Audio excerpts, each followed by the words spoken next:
The mining colony on Kepler 442b was dying. The distress signal had been broadcasting for 3 days, growing weaker with each transmission. Admiral Vex High of the Galactic Confederation Navy stared at the tactical display aboard his flagship, watching red dots move across the screen like drops of blood. Zephyrian raiders, sir, his tactical officer reported. At least 3 full battle groups. They've surrounded the colony completely. Vex High's 4 eyes narrowed. The Zephyrians were known throughout the galaxy for their brutality. They took what they wanted and left nothing behind but ash and corpses. The mining colony had 12,000 civilians, including families and children. How long until our nearest fleet arrives? Vex High asked. 18 hours, Admiral. Too long. By then, the colony would be nothing but rubble and memories. Vex High was about to order what ships he had in the area to attempt a rescue when his communications officer spoke up. Sir, we're receiving a transmission from an unknown vessel. They're requesting permission to assist. Unknown vessel? Vex High's tentacles twitched with curiosity. Display it. The main screen flickered, showing a ship unlike anything in Confederation records.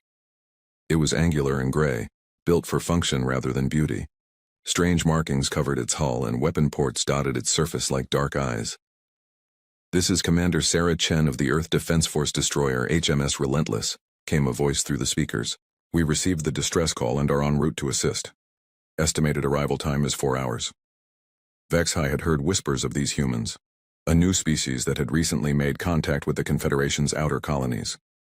Their technology seemed primitive compared to most galactic civilizations, but something about them made even seasoned diplomats nervous. Commander Chen, Vex High replied, I appreciate your offer, but you don't understand the situation. The Zephyrians have over 60 ships and 15,000 warriors. What force are you bringing? There was a pause. 1 battalion, Admiral. About 800 soldiers. Vex High's bridge crew exchanged glances.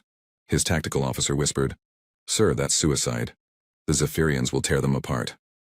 Commander, Vex High said carefully, perhaps you should wait for Confederation reinforcements. This enemy is extremely dangerous. Admiral, with respect, we've dealt with dangerous enemies before. We'll handle this. The transmission ended, leaving Vex High staring at the empty screen. He had seen many brave warriors in his long career, but this seemed less like courage and more like madness. 4 hours later, 3 human ships dropped out of hyperspace near Kepler 442b. They were small compared to the massive Zephyrian vessels surrounding the colony. Vex High watched through long-range sensors as the human ships moved into formation. What are they doing? His tactical officer asked. They're not even trying to hide. The Zephyrians will detect them immediately. Maybe that's the point, Vex High murmured. The Zephyrian response was swift and violent. 20 ships broke off from the colony siege to engage the humans. Vex High expected to witness a massacre, but what happened next changed everything he thought he knew about warfare. The human ships didn't run or try to fight in space. Instead, they launched hundreds of small pods toward the planet's surface while their ships provided covering fire. The pods were dropships, Vex High realized, carrying soldiers directly into combat. Admiral, his sensor operator called out, I'm reading massive energy signatures from the planet. The humans are engaging the Zephyrians on the ground. Vex High activated the planet's surface monitors. What he saw made his blood run cold, but not from fear of the humans losing. It was the opposite. Human soldiers moved across the battlefield like nothing he had ever seen. They worked together with perfect coordination, each squad knowing exactly where the others were and what they were doing. When Zephyrians attacked from one direction, humans flanked them from 3 others. When the aliens tried to use their superior numbers, the humans separated them into smaller groups and destroyed them piece by piece. But it wasn't just their tactics that amazed Vex High. It was their attitude.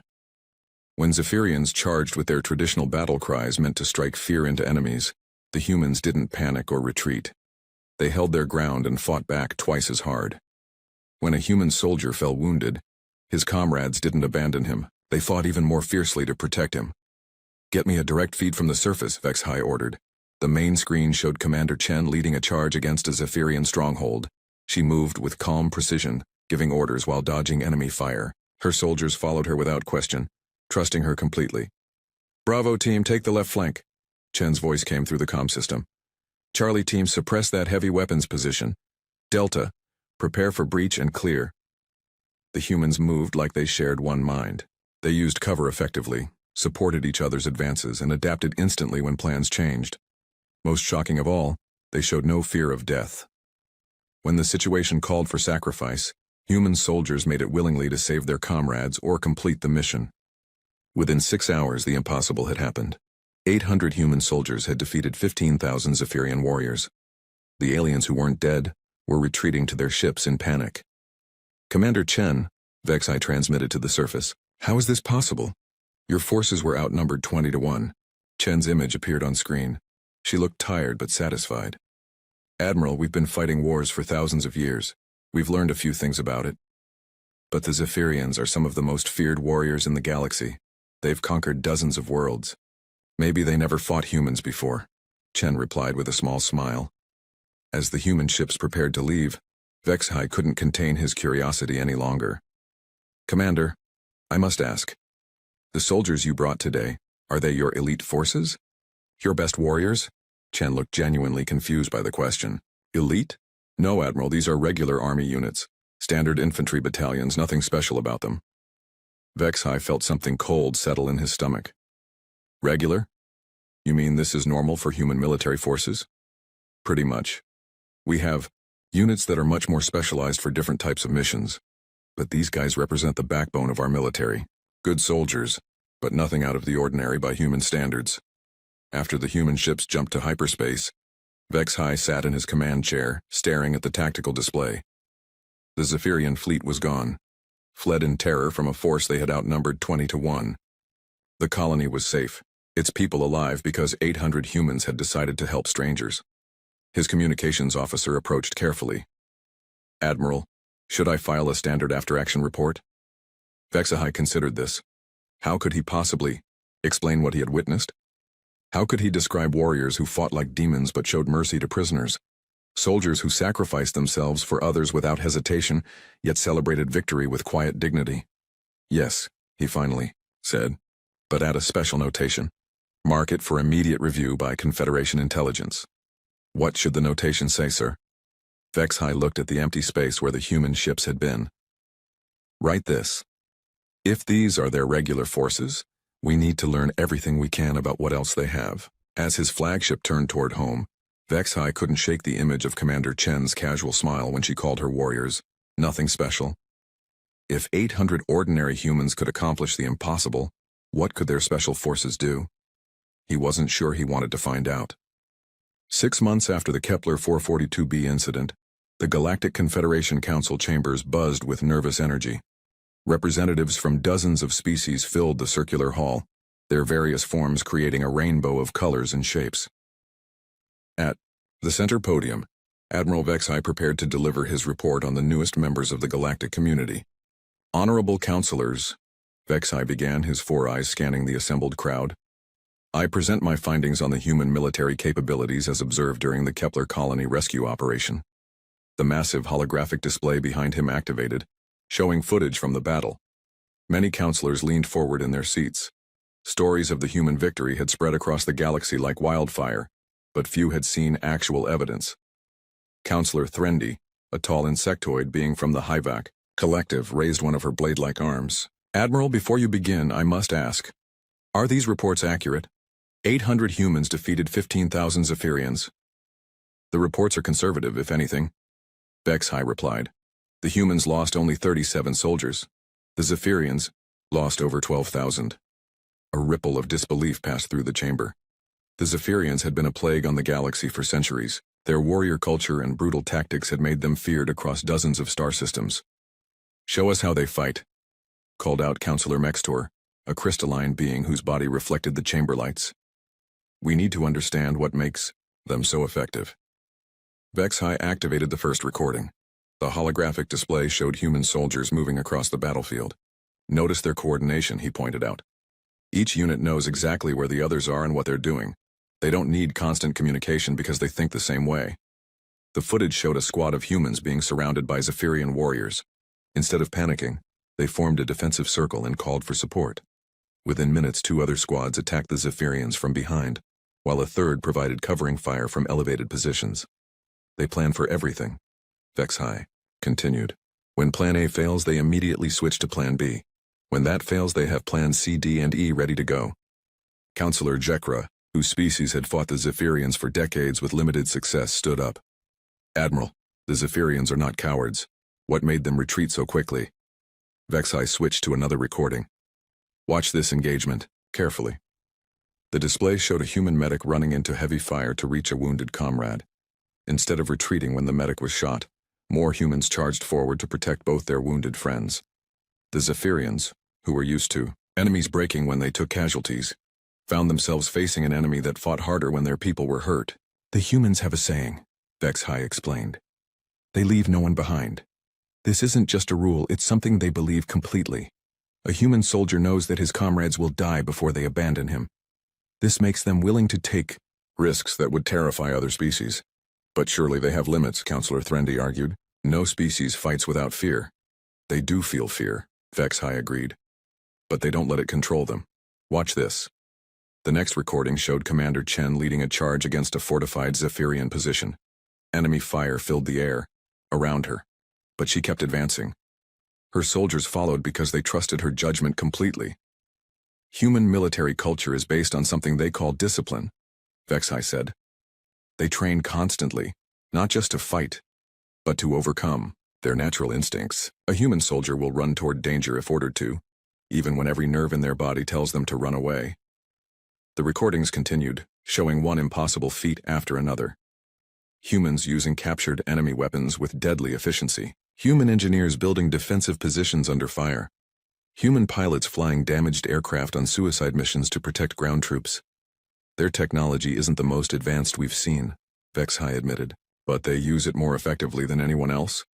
They adapt constantly. When one weapon doesn't work, they try another. When their equipment fails, they improvise with whatever is available." Counselor Vorthak, a massive reptilian being, slammed his clawed hand on his desk. "This is all very impressive, Admiral. But what does it mean for the rest of us? Are these humans a threat?"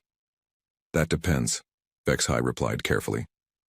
"From what I observed, humans only fight when attacked or when protecting others. They showed mercy to Zephyrian prisoners and helped evacuate wounded enemies. But make no mistake, if someone threatens humans or their allies, the response will be swift and terrible." "What about their government?" asked Counselor Mextor. "Can they be reasoned with?" "Human diplomats are intelligent and reasonable," Vexai said. "But they're backed by the most effective military force I've ever encountered. This gives their words significant weight in negotiations." Counselor Threndy raised her arm again. "Admiral, during your interaction with the humans, did they mention anything about their military structure? Do they have specialized forces beyond these regular troops?" Vexai paused, remembering his conversation with Commander Chen. When I complimented their soldiers' performance, Commander Chen seemed surprised. She said they were just regular army units. Nothing special by human standards. The chamber fell silent. If these devastating warriors were considered ordinary by human standards, what did their elite forces look like? "I made discreet inquiries during subsequent diplomatic meetings," Vexai continued. "Human officials become very quiet when asked about their specialized military units. They use terms like classified and need-to-know basis. But I did learn that they have something called special forces." "Special forces?" Counselor Jekra leaned forward. "What are they?" "I don't know," Vexai admitted. Every time I asked, human officials changed the subject. But from their body language and tone, these special forces are something they take very seriously. "How serious could they be?" Counselor Vorthak growled. "We've seen what their regular troops can do. How much better could their elite be?" "That's what worries me," Vexai said quietly. "If humans consider the warriors we saw to be ordinary, what does that say about the ones they consider extraordinary?" The chamber erupted in worried conversations. Representatives whispered among themselves, in dozens of languages, all discussing the same question. What were humans hiding? "There's something else," Vexai said, raising his voice to restore order. "During my research, I discovered that humans have been fighting wars on their home planet for their entire recorded history. They've been testing and improving their military tactics for thousands of years against enemies who know all their strategies." "What does that mean?" Counselor Mextor asked. "It means that every human military unit has faced opponents who were just as smart, just as well-trained, and just as motivated as they were. They've survived by becoming better at warfare than anyone else. The Zephyrians thought they were fierce warriors, but they had never faced an enemy that was fiercer. Counselor Threndy stood up slowly. Admiral, what do you recommend? Vex-High looked around the chamber at the worried faces of the Galactic community's leaders. I recommend that we make every effort to maintain good relations with humanity. As long as we're their friends, we have nothing to fear. But I also recommend that we never, under any circumstances, find out what their special forces are capable of. The vote to formally welcome humanity into the Galactic Confederation was unanimous. No one wanted to risk being on the wrong side of a species whose regular soldiers could defeat the galaxy's most feared warriors. As the council session ended, representatives from dozens of worlds made the same mental note. Whatever humans called special forces, it was probably better to never find out what they could do. The Joint Human Confederation Research Station at Wolf 359 was supposed to be a symbol of peaceful cooperation. Scientists from 12 different species worked together in the gleaming facility, sharing knowledge and building friendships across the stars. The station's defensive systems were minimal, just enough to deter pirates and prevent accidents. That's why the Korthak Empire chose it as their target. Admiral, we're receiving multiple hyperspace signatures, reported Lieutenant Hayes from the station's command center. 47 ships, all unknown configuration. Admiral Patricia Morrison, the station's human commander, studied the tactical display with growing concern. The approaching fleet was massive, far larger than any trading convoy or diplomatic mission. IFF. Signals? She asked. Nothing, ma'am. They're running silent. Morrison activated the emergency alert system. Throughout the station, alarms began blaring as scientists and support staff rushed to emergency positions. She opened a channel to the approaching fleet. Unknown vessels. This is Admiral Morrison of Wolf 359 Research Station. Please identify yourselves and state your intentions. The response came in the form of weapons fire. Energy beams lanced through space, striking the station's shields and sending shockwaves through the structure. Korthak Empire vessels, Hayes shouted over the noise. They're broadcasting on all frequencies now. They're claiming this system as Korthak territory. Morrison's jaw tightened. The Korthak Empire was known for its aggressive expansion and contempt for other species.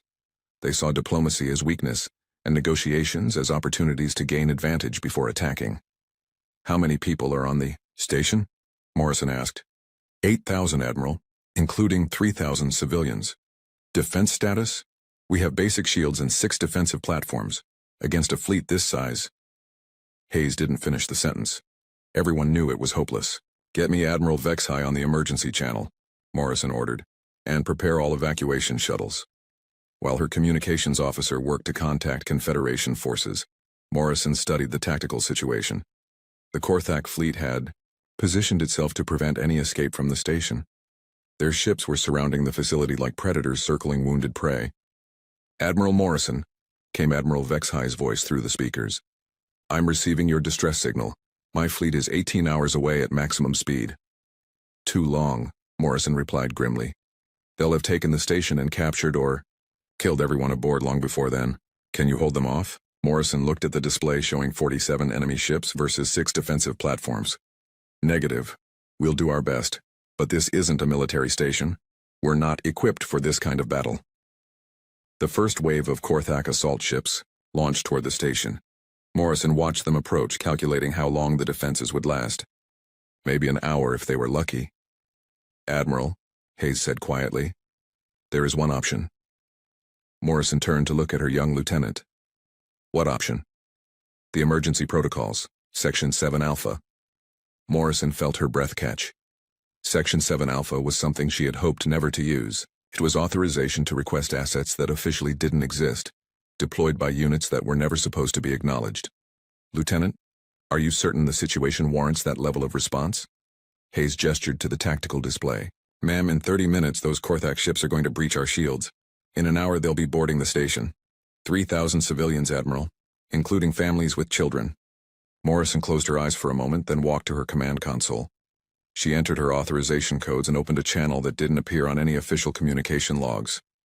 Priority Alpha transmission to Terra Command, she said, into the encrypted communicator. This is Admiral Patricia Morrison, authorization code 7 Alpha 779. Wolf 359 Research Station is under attack by Korthak Empire forces. Estimated 47 vessels. Civilian casualties imminent. Request immediate deployment of Ghost Protocol assets.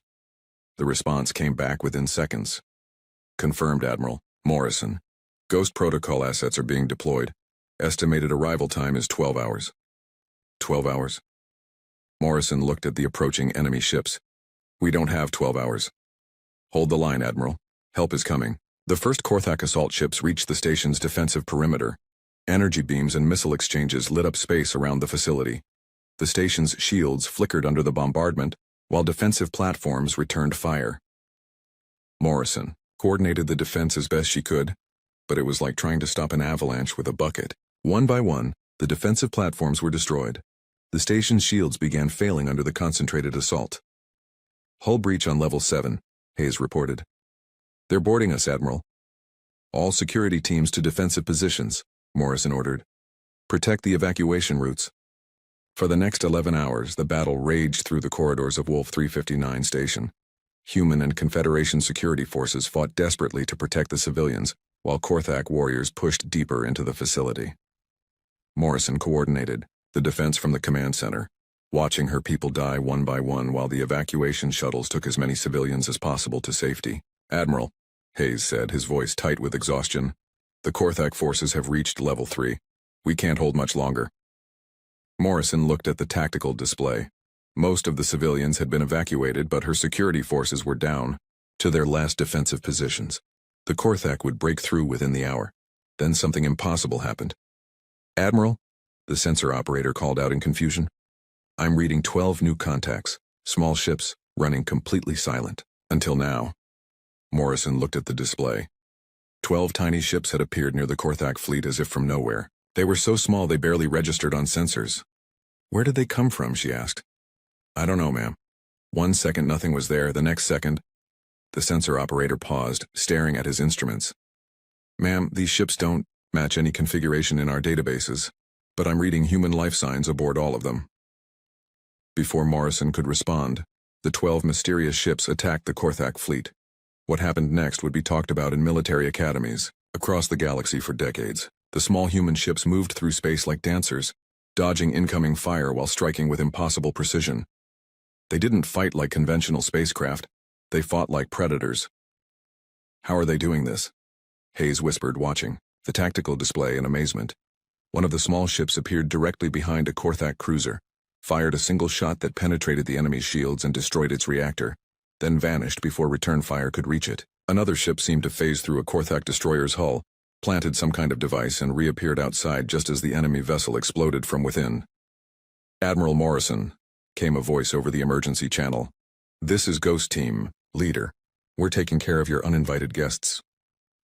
Ghost Team Leader, how many ships do you have? Just these 12, Admiral. But that should be enough. Morrison stared at the tactical display.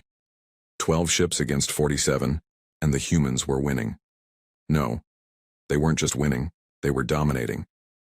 The Korthak fleet, which had seemed unstoppable an hour ago, was being torn apart by opponents they couldn't even track properly. Ghost Team Leader, what kind of ships are those? Classified, Admiral. Let's just say we specialize in making problems disappear.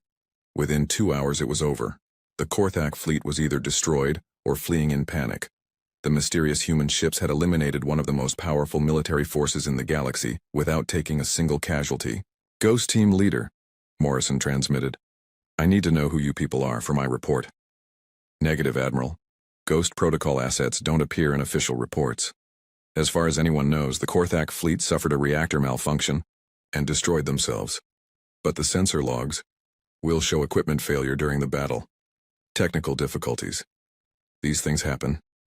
Morrison understood. Whatever she had just witnessed was supposed to remain secret. But she had to ask one question. Ghost Team Leader, are you Special Forces? There was a long pause before the answer came. Admiral, if we told you what we really were, we'd have to kill you. And we like you too much for that. The 12 ships vanished as mysteriously as they had appeared, leaving Morrison staring at empty space. She turned to Hayes, who was looking at her with wide eyes. Lieutenant, prepare the official report. Equipment malfunction caused the Korthak fleet to suffer catastrophic reactor failures. No human military assets were involved. Ma'am, what about what we saw? Morrison looked at the tactical display, still trying to process what had happened. 12 humans had just destroyed 47 warships without breaking a sweat. What we saw, Lieutenant, is why the galaxy should be very grateful that humans are on their side. As Wolf 359 station began repairs, Morrison couldn't stop thinking about the Ghost Team Leader's final transmission. If these weren't even officially special forces, what were the humans hiding? She decided she didn't want to know. The aftermath of Wolf 359 sent shockwaves through every intelligence agency in the galaxy. Within hours of the battle's end, encrypted communications flew between the capitals of dozens of worlds as governments tried to understand what they had witnessed. Director Zix Thara of Confederation Intelligence sat in her secure office deep beneath the surface of New Geneva, staring at reports that made no sense. The official story was clear. Equipment malfunction had caused the Korthak fleet to destroy itself. But intelligence operatives didn't believe in coincidences. "Show me the sensor data again," she ordered her analyst, a young Kalari named Dexnin. The holographic display showed the space around Wolf 359 during the battle. For most of the engagement, everything looked normal, if you could call 47 warships attacking a research station normal. Then something changed. There, Dexnin pointed to the display. At timestamp 1432-07, we see energy signatures that don't match any known Korthak weapons. Could be new technology, Zix Thara suggested. That's what we thought initially. But look at this. Dexnin switched to another view. These energy discharges are moving in patterns that suggest external sources. Something was firing at the Korthak ships. From where? Our sensors show nothing. Exactly. Whatever attacked the Korthak fleet was invisible to standard detection methods. Zix Thara leaned back in her chair. In 30 years of intelligence work, she had learned that when something seemed impossible, it usually meant she was missing important information. What about the humans? Any unusual activity from their forces? That's where it gets interesting, Dexnin said. 12 hours before the battle, we detected a classified transmission from Admiral Morrison to Earth. The transmission was encrypted using codes we've never seen before. Can we break the encryption? No, Director. Whatever algorithm they used, it's beyond anything in our databases. Zix Thara stood up and walked to the window overlooking the intelligence complex. Hundreds of analysts worked around the clock to keep the Confederation informed about threats and opportunities across the galaxy. But the humans were proving to be more mysterious than any opponent they had ever faced. Dexnin, I want you to compile everything we know about human military capabilities. Start with Kepler, Forum 42b, and work forward. Over the next week, Dexnin built a file that grew more disturbing with each edition. The humans had appeared from nowhere, made contact with the Confederation, and immediately demonstrated military abilities that defied explanation. Director, Dexnin reported, I found references to something called Special Forces in 17 different human communications intercepts. What kind of references? Always indirect. Comments like, we should probably keep the Special Forces out of this, or no need to escalate to that level. But every time the topic comes up, human officials change the subject quickly. Zix Thara studied the communication transcripts. The pattern was clear. Humans had military assets they didn't want to discuss publicly. What have our field agents discovered? That's the problem, Director. Our agents report that humans become very nervous when asked about special forces. They use terms like classified and above your security clearance, even when talking to their own people. So these special forces are secret even from regular human military? It appears so. But I found something else. Dexnin activated a new display. I've been analyzing human military structure based on public information and intelligence reports. Their regular forces are organized into standard units: Army, Navy, Air Force, Marines. But there are gaps in the organizational charts. What kind of gaps? Budget allocations that don't correspond to known units. Personnel records with classification levels beyond anything their regular military uses. And references to operations that officially never happened. Zix Thara felt a chill run through her body. Show me the operations. The display showed a timeline of human military actions over the past several years. Most were straightforward. Peacekeeping missions, humanitarian efforts, defensive actions, but scattered throughout were references to events that had no official records. Here, Dexnin pointed. 18 months ago, the pirate fleet that was terrorizing the Vega system suddenly disappeared. No distress calls, no wreckage, no survivors. They simply vanished. Space is dangerous. Ships disappear. 43 ships don't disappear simultaneously without a trace. Especially not when they were known to be hiding in a nebula that provided perfect sensor cover. Zix Thara looked at the next entry. What's this one? The Syndicate of Geth. Remember them? Criminal organization that specialized in slavery and illegal weapons trafficking. Their entire leadership was found dead in their supposedly impregnable Fortress on Titan 7. Security recordings showed nothing. No signs of forced entry. No evidence of how the assassins got in or out. Could be internal conflict. 27 bodies, all killed by different methods, all at exactly the same time. Director. Someone infiltrated a fortress designed to keep out entire armies, eliminated targets spread across 12 different locations, and escaped without leaving any trace. The pattern continued through dozens of incidents. Criminal organizations, destroyed overnight. Terrorist cells eliminated with surgical precision. Corrupt officials exposed and arrested after their secret communications were mysteriously leaked to authorities. Dexnin, Zixthera said slowly. What you're describing sounds like a shadow military force capable of operations that regular forces can't or won't perform, Dexnin finished. Something designed for missions that never officially happen. How many different types might there be? Dexnin activated another display. Based on operational patterns, I estimate at least 12 distinct specializations. Naval operations, ground infiltration, assassination, sabotage, intelligence gathering, counter-terrorism, and others we probably haven't identified yet. Zixthera sat down heavily. The implications were staggering. If humans had been operating secret military units across the galaxy for years without anyone noticing, what else were they capable of? Director, Dexnin said quietly, there's one more thing. I found references to recruitment standards for these special forces. What kind of standards? The humans have a phrase, only the best of the best of the best. Apparently, being qualified for regular human military service isn't enough. These special forces recruit from the top fraction of their most elite units. So these are the best warriors from a species whose regular soldiers can defeat the Zephyrians 20-1? It appears so. Zixthera stared at the data scrolling across the display.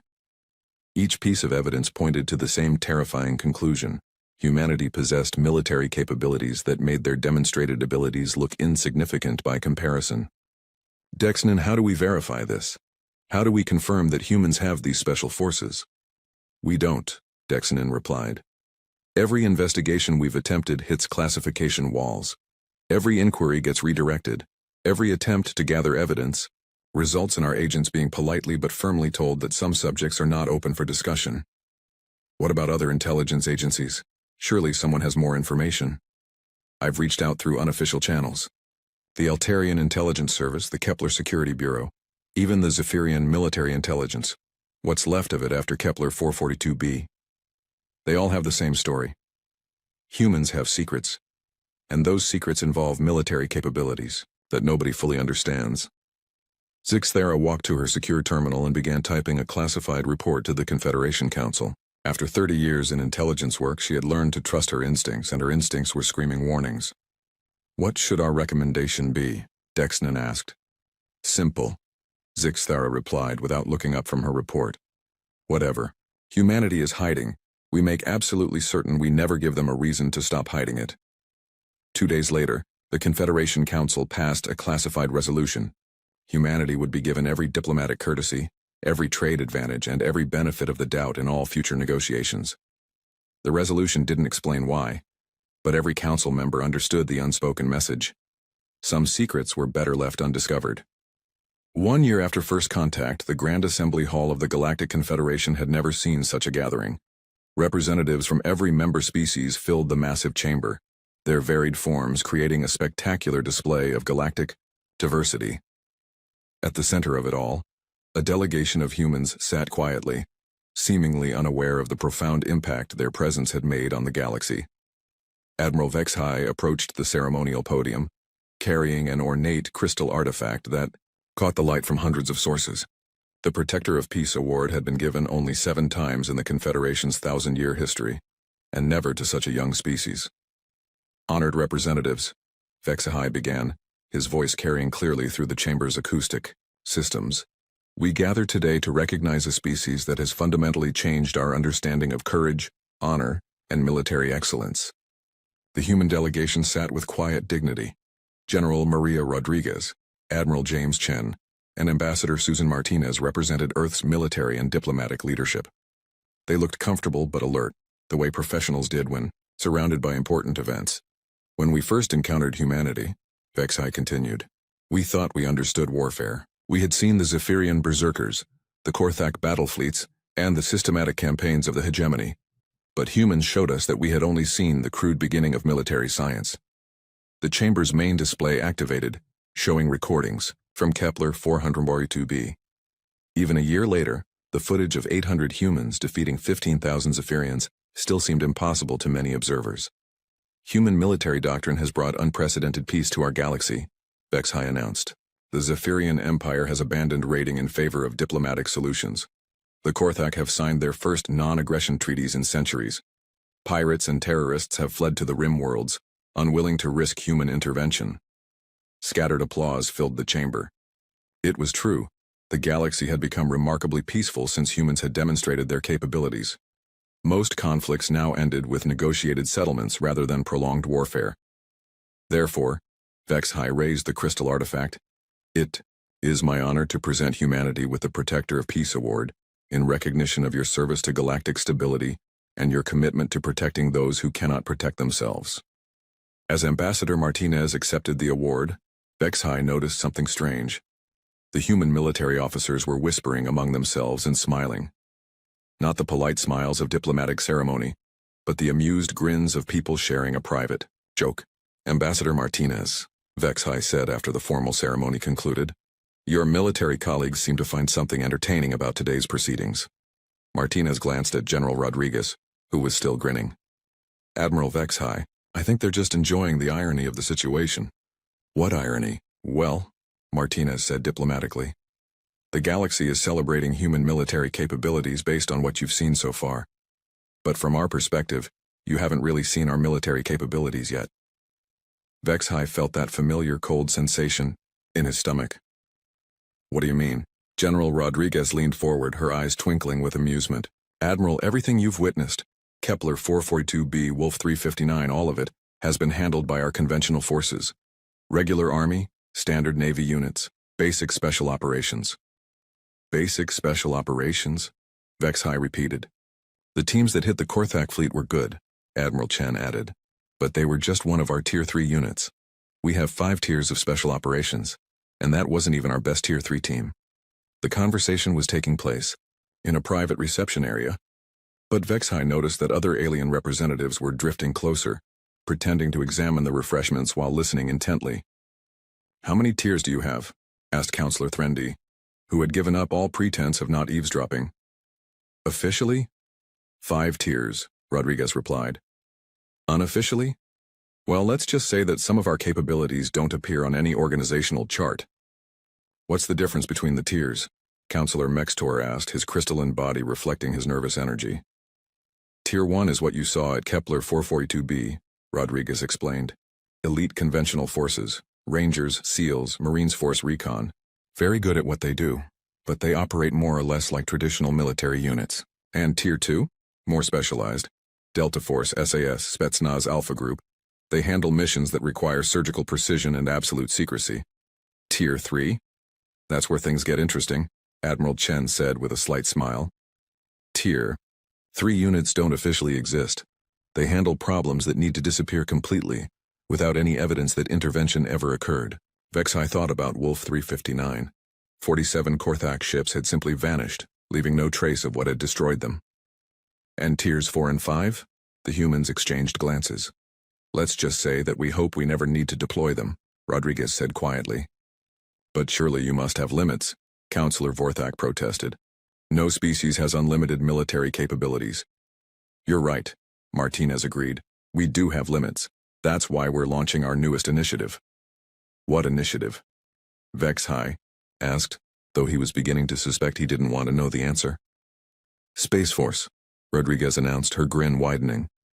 We're establishing a dedicated military branch for operations beyond Earth's atmosphere. The reception area fell completely silent.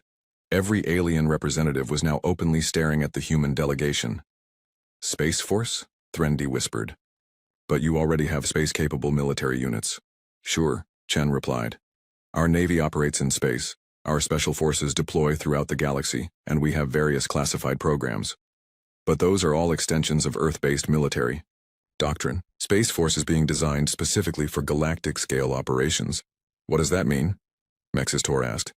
It means we're developing military capabilities designed for the unique challenges of galactic civilization, Rodriguez explained. Different environments, different technologies, different scales of operation. How different? Vexahai asked, though he was afraid of the answer. Well, for example, our current special forces are trained to operate on planetary surfaces or individual space stations. Space Force will be trained for operations involving entire star systems.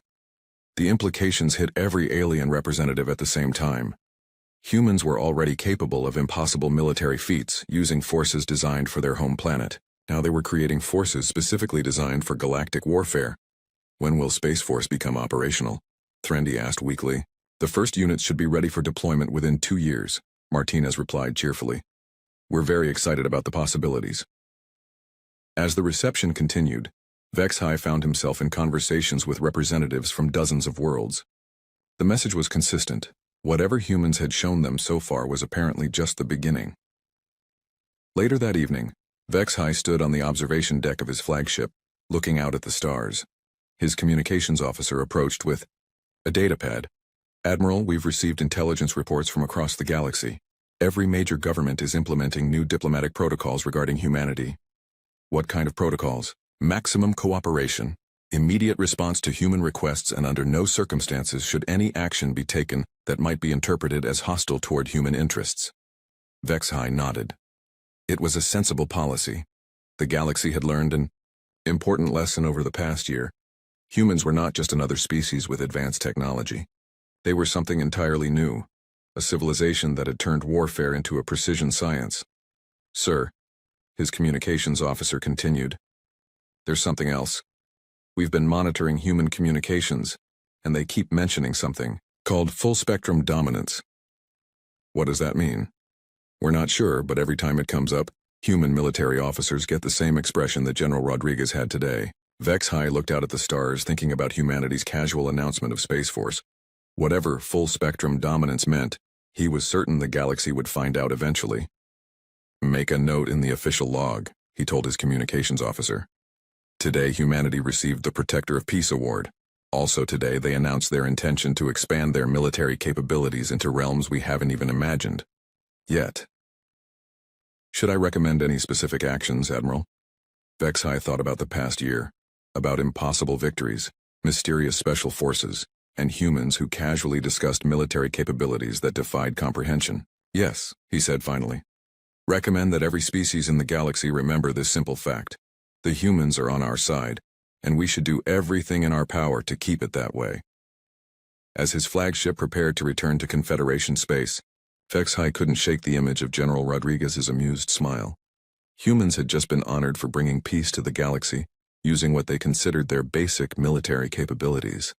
The galaxy was about to become a very different place, and Vexhai wasn't sure anyone was ready for what humanity would do next.